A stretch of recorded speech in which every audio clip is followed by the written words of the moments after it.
Assalamualaikum para siswa sekalian. Jumpa lagi kita di MN Channel membahas materi PPKN. Kali ini kita akan mengulas materi dan latihan usil.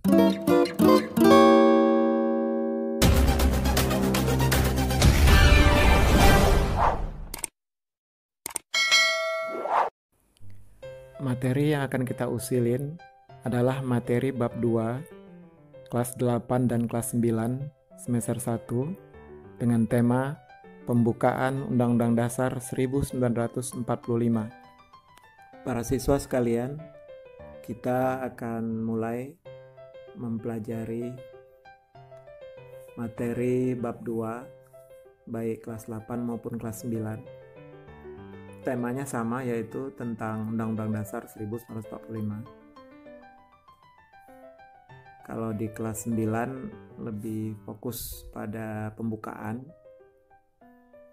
Di kelas 8 selain pembukaan juga ada berbicara tentang kedudukan dan fungsi Undang-Undang Dasar.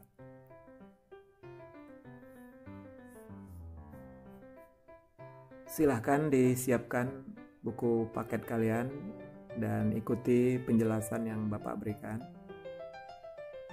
Dicermati dengan baik, karena minggu depan rencana kita akan mengadakan penilaian harian untuk bab 2 ini. Dan nanti juga di akhir video ini ada latihan soal yang akan kalian kerjakan, dan nanti jawabannya dikirimkan melalui Google Classroom.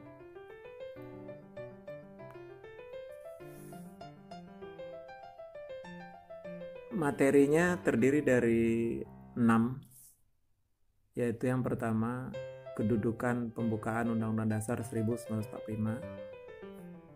Yang kedua, hubungan pembukaan dengan proklamasi. Yang ketiga, pembukaan memuat pokok kaidah negara yang fundamental. Yang keempat, makna alinea pembukaan. Yang kelima, pokok pikiran pembukaan Undang-Undang Dasar 1945. Dan yang keenam, kedudukan dan fungsi Undang-Undang Dasar 1945. Kita mulai dengan materi yang pertama, yaitu kedudukan pembukaan Undang-Undang Dasar 1945. Undang-Undang Dasar 1945 merupakan hukum dasar tertulis. Jadi, hukum dasar tertulis. Karena ada hukum dasar tidak tertulis yang kita sebut dengan istilah apa? Konvensi. Sebagai hukum dasar, Undang-Undang Dasar 1945 merupakan sumber hukum bagi peraturan perundang-undangan dan merupakan hukum tertinggi dalam tata urutan peraturan perundang-undangan di Indonesia. Jadi Undang-Undang Dasar 1945 adalah hukum tertinggi dalam tata urutan peraturan perundang-undangan di Indonesia. Tata urutan peraturan perundang-undangan seperti yang sudah kalian ketahui. Jadi yang paling atas itu adalah Undang-Undang Dasar 1945. Kemudian di bawahnya ada TAP MPR. Di bawahnya lagi ada undang-undang atau Perpu. Kemudian di bawahnya lagi ada peraturan pemerintah. Kemudian peraturan presiden. Kemudian peraturan daerah. Jadi dalam tata urutan peraturan perundang-undangan itu, Undang-Undang Dasar 1945 berada di puncak sebagai hukum tertinggi. Jadi dia merupakan sumber hukum. Jadi hukum-hukum yang lain itu harus berdasarkan dan tidak boleh bertentangan dengan Undang-Undang Dasar 1945.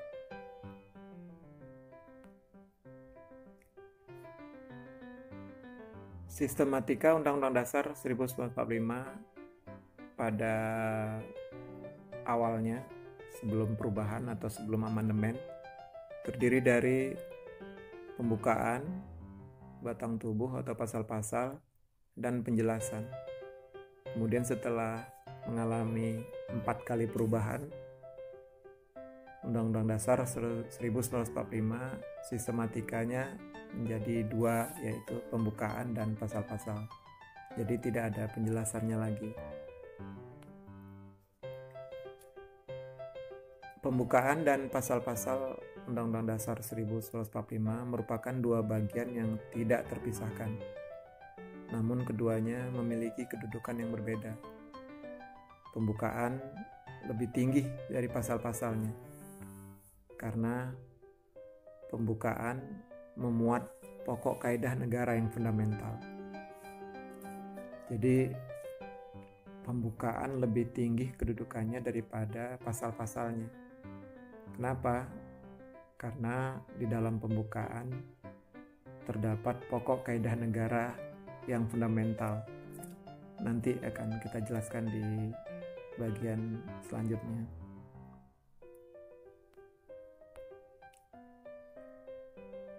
Sekarang kita lihat hubungan pembukaan Undang-Undang Dasar dengan proklamasi kemerdekaan. Jadi ada hubungan antara pembukaan Undang-Undang Dasar dengan proklamasi kemerdekaan.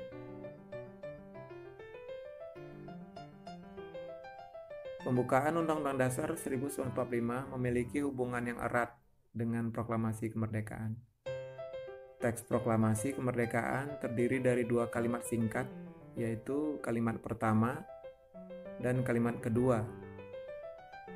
Kalimat pertama berisi pernyataan kemerdekaan bangsa Indonesia. Ya, kami bangsa Indonesia dengan ini menyatakan kemerdekaan Indonesia. Itu adalah kalimat pertama, teks proklamasi. Jadi isinya itu adalah pernyataan kemerdekaan. Kemudian kalimat kedua berisi tindakan yang harus segera dilakukan dengan adanya pernyataan kemerdekaan tersebut. Nah, kita akan lihat apa hubungan kedua kalimat proklamasi ini dengan pembukaan Undang-Undang Dasar 1945 yang terdiri dari 4 alinea itu kan. Kita lihat kedua kalimat teks proklamasi tersebut diuraikan secara terperinci oleh pembukaan Undang-Undang Dasar 1945. Jadi teks proklamasi yang singkat itu, yang hanya terdiri dari 2 kalimat itu, diuraikan secara terperinci oleh pembukaan. Nah, kalian lihat kalimat pertama proklamasi bunyinya kan, kami bangsa Indonesia dengan ini menyatakan kemerdekaan Indonesia. Begitu singkat kan? Nah, itu diuraikan secara lebih jelas oleh pembukaan lewat alinea pertama, kedua, dan ketiga. Alinea pertama menjelaskan bahwa kemerdekaan adalah hak segala bangsa. Kemudian diperjelas lagi oleh alinea kedua, pembukaan, bahwa dengan kemerdekaan itu perjuangan bangsa Indonesia telah sampai pada saat yang menentukan. Dan kemudian dipertegas lagi oleh alinea ketiga, pembukaan, bahwa kemerdekaan itu adalah rahmat Allah yang Maha Kuasa, selain karena didorongkan oleh keinginan luhur bangsa Indonesia. Jadi kalian lihat hubungan antara kalimat proklamasi dengan alinea pertama, kedua, dan ketiga pembukaan Undang-Undang Dasar 1945. Jadi kalimat proklamasi yang singkat itu, kami bangsa Indonesia dengan ini menyatakan kemerdekaan Indonesia, itu diuraikan oleh alinea pertama, kedua, dan ketiga pembukaan Undang-Undang Dasar 1945. Jadi itu hubungannya. Selanjutnya kita lihat kalimat kedua proklamasi yang berbunyi, hal-hal yang mengenai pemindahan kekuasaan dan lain-lain diselenggarakan dengan cara seksama dan dalam tempo yang sesingkat-singkatnya. Nah, kalimat kedua ini diuraikan, dijelaskan oleh alinea keempat, pembukaan. Ya, jadi di dalam alinea keempat, pembukaan Undang-Undang Dasar 45 itu dijelaskan apa-apa saja yang harus dipersiapkan karena adanya pemindahan kekuasaan dan lain-lain. Nah, kalau kita lihat alinea keempat itu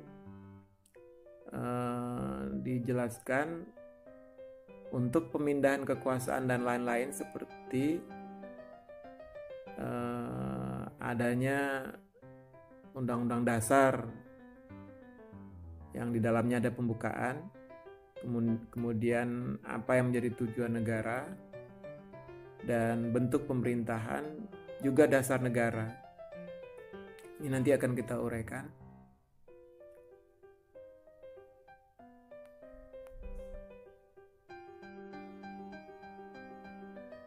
Pembukaan Undang-Undang Dasar 1945 dan Proklamasi Kemerdekaan merupakan satu kesatuan yang bulat.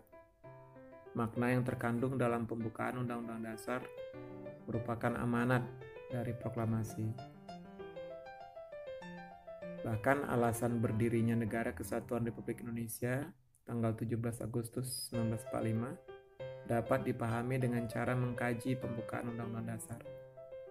Oleh sebab itu, mengubah pembukaan Undang-Undang Dasar pada hakikatnya adalah membubarkan Negara Kesatuan Republik Indonesia yang diproklamasikan 17 Agustus 1945.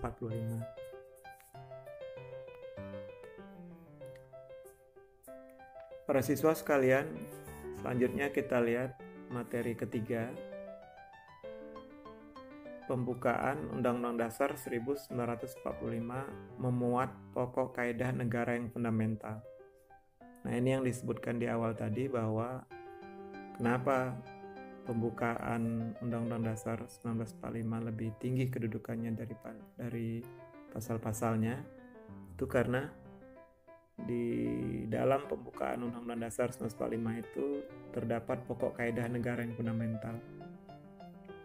Kenapa pembukaan Undang-Undang Dasar 45 disebut sebagai pokok kaidah negara yang fundamental?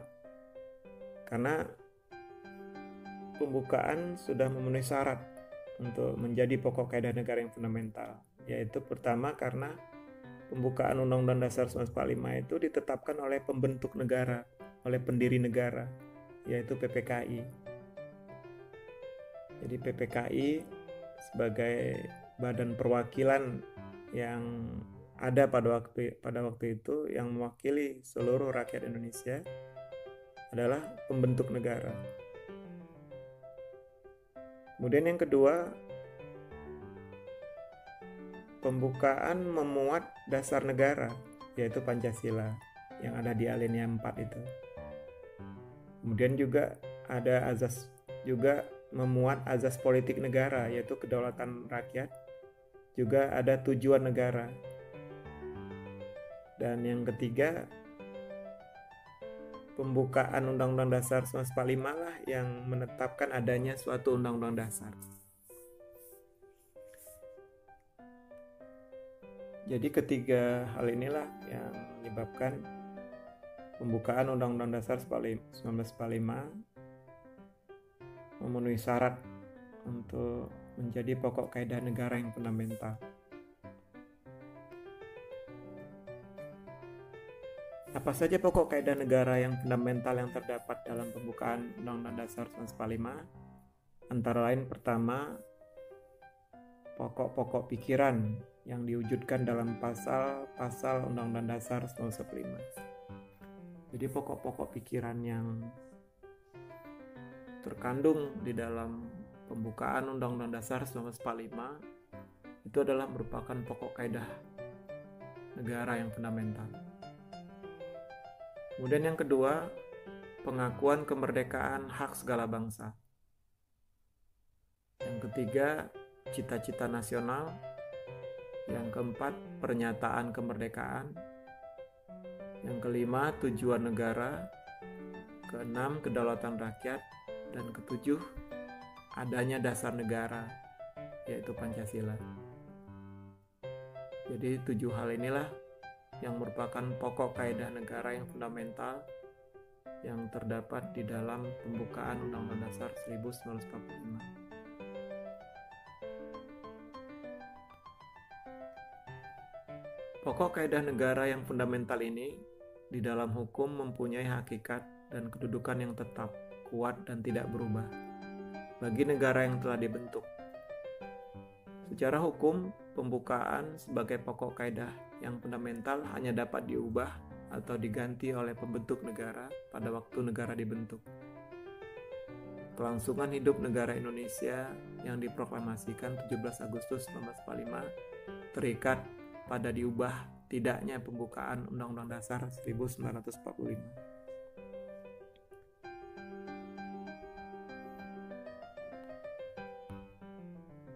Nilai-nilai yang terkandung dalam pembukaan Undang-Undang Dasar 1945 adalah nilai-nilai luhur, universal, dan lestari. Universal mengandung arti bahwa pembukaan Undang-Undang Dasar 1945 memiliki nilai-nilai yang dijunjung tinggi oleh bangsa-bangsa beradab di dunia, dan penghargaan terhadap HAM merupakan salah satu bentuk perilaku bangsa beradab di dunia.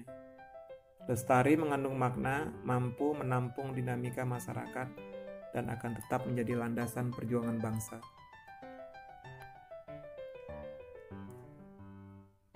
Para siswa sekalian, kita lanjutkan materi yang keempat, yaitu makna alinea pembukaan Undang-Undang Dasar 1945. Kita mulai dari alinea pertama.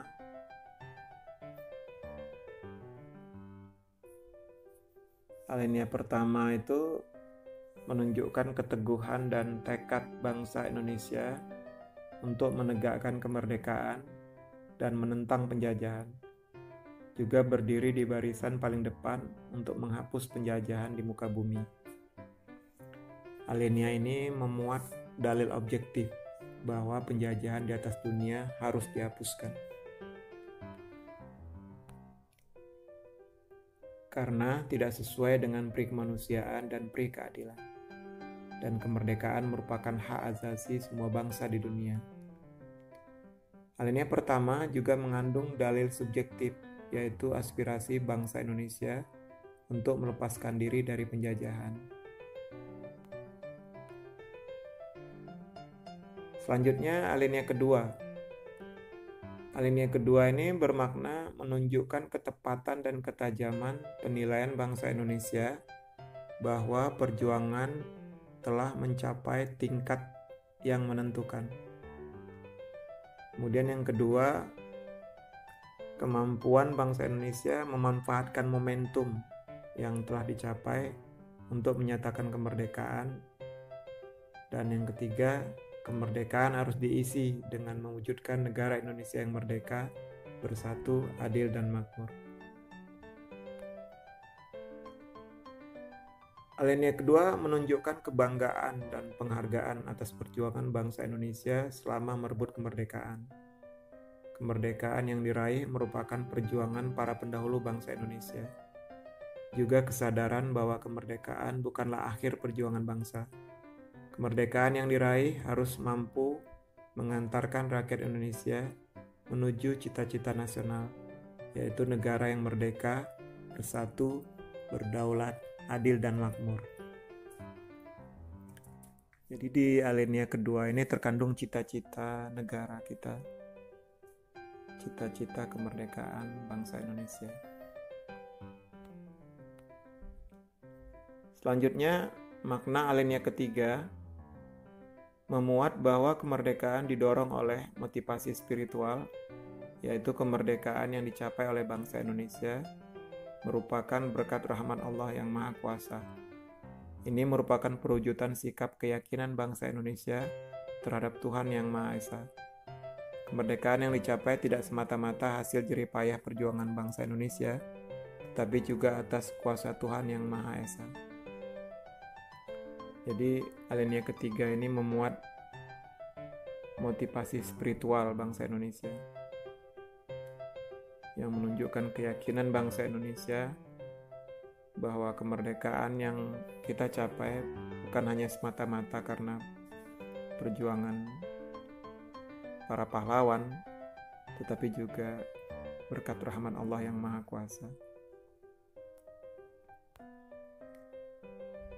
Selanjutnya kita lihat makna alinea keempat, memuat prinsip-prinsip negara Indonesia, yaitu tujuan negara, ketentuan diadakannya Undang-Undang Dasar, kemudian bentuk negara, dan yang keempat dasar negara.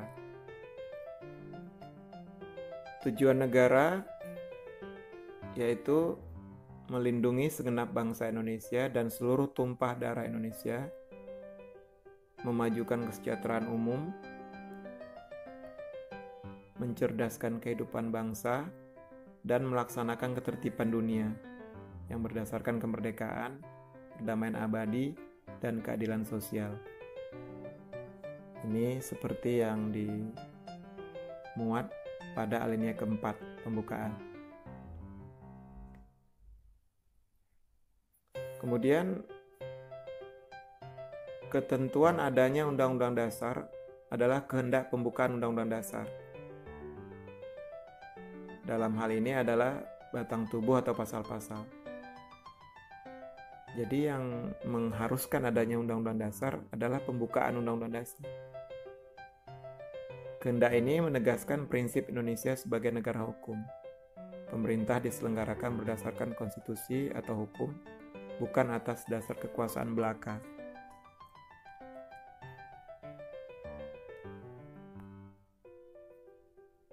Kemudian bentuk negara, yaitu susunan negara Republik Indonesia yang berkedaulatan rakyat. Republik merupakan bentuk pemerintahan di mana pemerintah dipilih oleh rakyat setiap periode tertentu, tidak berkuasa seumur hidup atau bersifat turun-temurun. Bentuk ini sejalan dengan kedaulatan rakyat yang bermakna kekuasaan tertinggi dalam negara dipegang oleh rakyat. Rakyat yang memiliki kekuasaan untuk menyelenggarakan pemerintahan, baik secara langsung maupun tidak langsung, melalui lembaga perwakilan rakyat.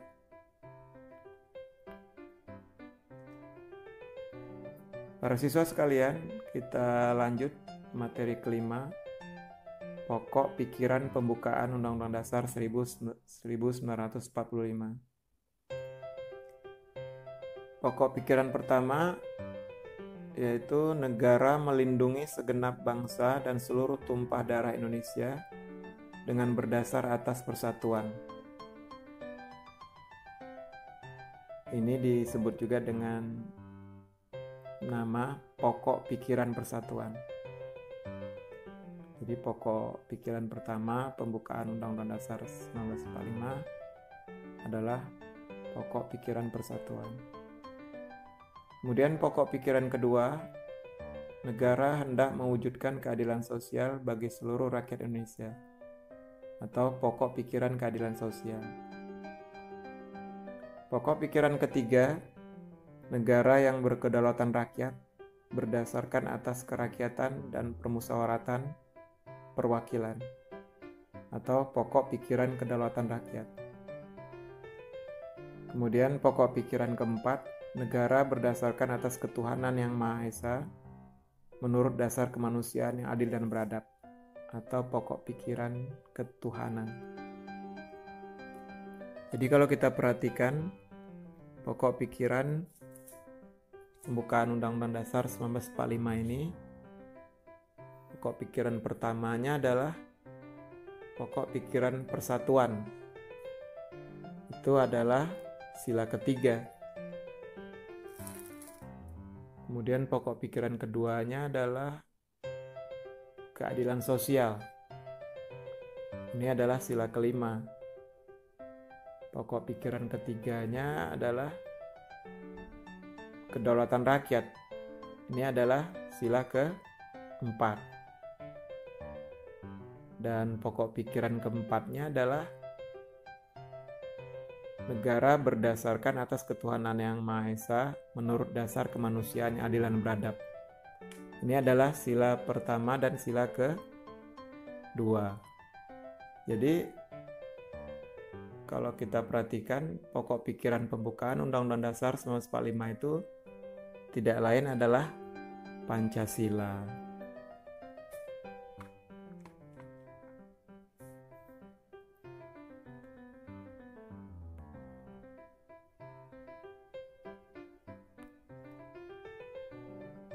Selanjutnya, para siswa sekalian, kita lihat arti penting pokok pikiran pembukaan Undang-Undang Dasar 1945. Pokok pikiran Undang-Undang Dasar 1945 tidak lain adalah Pancasila. Meliputi suasana kebatinan Undang-Undang Dasar 1945, mewujudkan cita-cita hukum yang menguasai Undang-Undang Dasar. Undang-Undang Dasar menciptakan pokok-pokok pikiran ini dalam pasal-pasalnya. Karenanya, pokok pikiran yang terkandung dalam pembukaan Undang-Undang Dasar 1945 adalah sumber hukum tertinggi di Indonesia yang harus dijabarkan dalam semua peraturan perundang-undangan yang berlaku.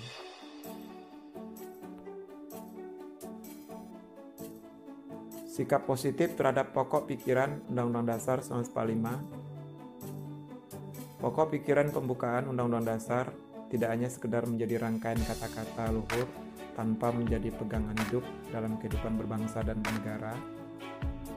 Mempertahankan pokok pikiran pembukaan tidak hanya dilakukan dengan tidak merubahnya, namun yang tidak kalah penting adalah mewujudkannya menjadi nyata dalam kehidupan.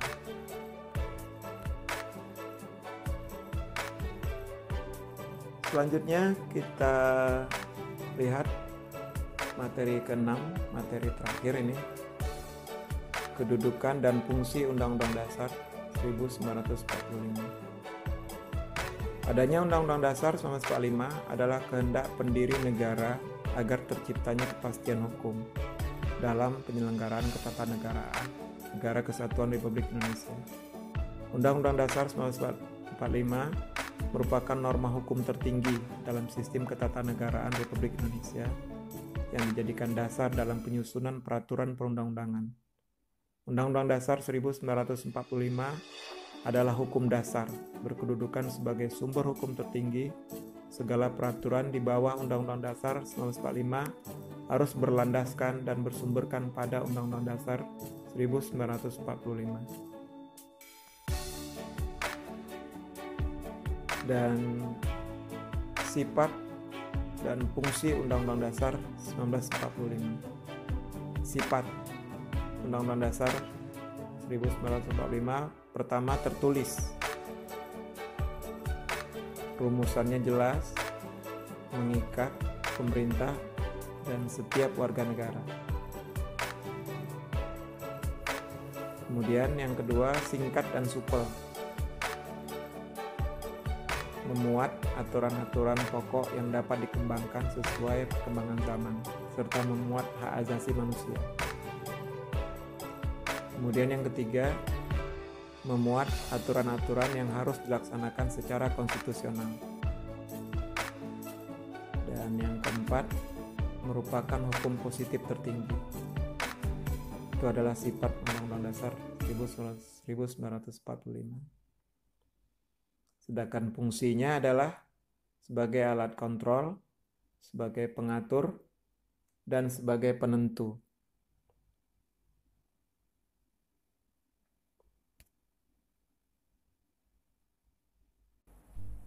Para siswa sekalian, demikianlah ulasan materi bab 2, kelas 8 dan kelas 9 tentang Undang-Undang Dasar 1945 dan pembukaannya. Selanjutnya, untuk memperkuat pemahaman kalian tentang materi tersebut, juga untuk persiapan penilaian harian bab 2 minggu depan, kerjakan latihan soal berikut ini dan kirimkan foto jawabannya ke Google Classroom. Semoga bermanfaat.